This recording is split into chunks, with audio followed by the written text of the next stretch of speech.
Hi guys! Samahan nyo kami sa Santiago. Larry, gets it, go!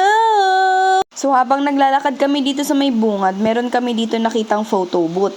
So niyaya pala kami ni Angelica Joy na magpicture dito.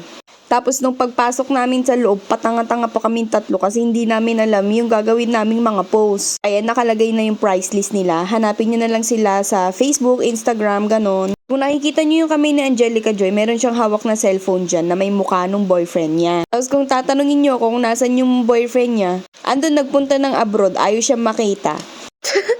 Joke lang! So habang nasa labas kami, inaantay na lang namin na ma-print yung mga pictures namin saka kami magbabayad.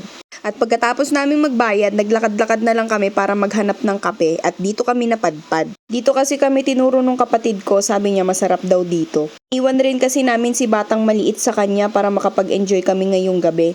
At saka umaambon-ambon rin kasi kaya hindi na namin siya sinama. Yan, makikita niyo yung price list nila at saka yung Grabe, ang hirap pala maging vlogger, guys. Basta punta na lang kayo dito sa Santiago Night Market. Tikman nyo yung mga kape nila, tapos yung mga pastries nila. Pagkatapos niyan, naghanap na kami ng makakain. Tapos alam nyo pa, guys, ang hirap palang mag-voice over pag natatawa ka sa sarili mong boses. Basta yung nangyari nung araw na yan, napapa-thank you Lord na lang talaga kami. Kasi napakadaming unexpected na nangyari talaga nung araw na yan. Basta tawa lang kami ng tawa nung gabing yan. Tapos nung pagkatapos rin namin kumain, umuwi na rin kami. Dito pala kami bumili ng juice, guys, masarap. Kung pupunta kayo dito sa Santiago Night Market, marami silang ukay-ukay, tapos marami silang pagkain. Ano ba to? Night market nga, diba? Basta yan, maganda dito pag gusto nyo lang gumala, ganun. Tapos ayan, may mga laruan din. Buti na lang iniwan namin si Batang Makulit. Kung di nyo pa alam dito lang siya sa Herelan ng Unisan. Basta mahaba to na dire-diretso, ganun. Marami palang nagkalat na kapehan dito, kaya mamimili na lang kayo kung ano mga gusto nyong flavors. Habang naglalakad pala kami, nagtatanong pa si Kurt kung saan kami pupunta.